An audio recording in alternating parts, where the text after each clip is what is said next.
Hello বন্ধুরা, সবাই কেমন আছেন? আজকে আমি আপনাদেরকে দেখাবো চিকেন ক্যাশনাট সালাতের রেসিপি।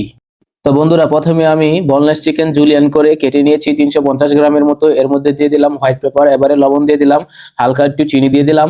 আর এই মশলাগুলো দিয়ে কিন্তু আমি দিয়ে দিলাম একটি ডিম। আর ডিমটা দিয়ে কিন্তু আমি চিকেনটাকে মিক্স করে নিচ্ছি আস্তে আস্তে। আর এবারে দিয়ে দিলাম অল্প একটু ময়দা, অল্প একটু কর্নফ্লাওয়ার, মানে 50 গ্রাম ময়দা, 50 গ্রাম কর্নফ্লাওয়ার। ময়দা এবং কর্নফ্লাওয়ারটা কিন্তু আপনারা সমান সমান দেওয়ার চেষ্টা করবেন, তাহলে কিন্তু চিকেনের যে ক্রিস্পিটা এটা অনেক ভালো হবে। তো বন্ধুরা, মোটামুটি আমার চিকেনটা মিক্স করা হয়ে গিয়েছে। তো এটা এবারে আমি তেলে ডিপ ফ্রাই করে নিব। আর তেলটা কিন্তু আমি আগেই মিডিয়াম হাই হিট করে রেখেছিলাম।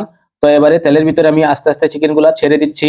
চিকেনগুলা তেলের ভিতরে ছাড়ার সময় একটা জিনিস অবশ্যই লক্ষ্য রাখবেন, চিকেনগুলা যাতে ঝরঝরা হয়। সেক্ষেত্রে আপনারা ছাড়ার সময় একটু আস্তে আস্তে মানে ছাড়া ছাড়া করে ছাড়বেন, যাতে করে চিকেনগুলা ঝরঝরা হয়, তাহলে কিন্তু সালাদটা অনেক সুন্দর হবে। আর বন্ধুরা, এই ফাঁকে কিন্তু আমি সালাদের যে ভেজিটেবল গুলো আছে এগুলো রেডি করে নিব, যেমন শসা, ক্যাপসিকাম, পেঁয়াজ এবং টমেটো আমি জুলিয়ান করে কেটে নিয়েছি। আর এরই মধ্যে কিন্তু আমার চিকেন গুলা কিন্তু ভাজা হয়ে গিয়েছে। তো চিকেন গুলা কিন্তু আপনারা মিনিমাম 5 থেকে 6 মিনিট ফ্রাই করে নেবেন, ভালোভাবে ক্রিস্পি করে নেবেন, তাহলে সালাদটা অনেক ক্রিস্পি হবে। আর এবারে চিকেন গুলা কিন্তু আমি ভেজিটেবলের ভিতরে দিয়ে দিচ্ছি। তো এবার আমি 2 থেকে 1টি কাঁচামরিচ ফাইন চপ করে দিয়ে দিলাম। এবারে দিয়ে দিচ্ছি অল্প একটু ধনিয়া পাতা চপ করে। আর এবারে দিয়ে দিচ্ছি অল্প একটু বাদামের গুঁড়া। আর এই বাদামের গুঁড়ার রসটা কিন্তু আমরা অনেকেই জানি না, বাদামের গুঁড়োটা দিলে কিন্তু সালাদটা অনেক টেস্টি হয়। আনুমানিক 20 থেকে 30 গ্রামের মতো বাদামের গুঁড়ো আমি এখানে দিয়ে দিলাম। এবারে দিয়ে দিচ্ছি পরিমাণ মতো লবণ দিয়ে দিচ্ছি। এবারে চা চামচে 1 চামচ পরিমাণ সুগার দিয়ে দিলাম। এবারে দিয়ে দিচ্ছি পাউডার দুধ, 1 টেবিল স্পুন পরিমাণ পাউডার দুধ আমি এখানে দিয়ে দিব। তো দিয়ে দিয়ে একটু মিক্স করে দিলাম। আর এবারে দিয়ে দিচ্ছি টমিয়ম পেস্ট।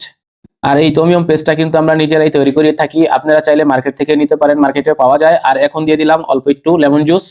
তো বন্ধুরা, এখানে 5 থেকে 7 ml পরিমাণ আমি লেমন জুস দিয়ে দিয়েছি। আর এখন দিয়ে দিব চিলি সস। বিভিন্ন রকমের চিলি সস বাজারে পাওয়া যায়, বেস্টের আছে, নূরের আছে, আপনারা চাইলে যে কোনো একটা ইউজ করতে পারেন। তো এখানে আমি 100 থেকে 120 গ্রাম পরিমাণ চিলি সস দিয়েছি।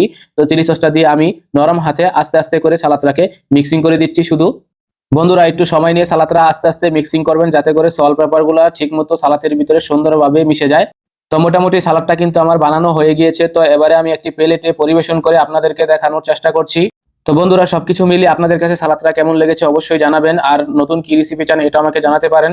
তো সালাদটা আমি প্লেটে দিয়ে উপরে অল্প একটু কাজু বাদাম এবং বাদামের গুঁড়া দিয়ে গার্নিশ করে দিচ্ছি।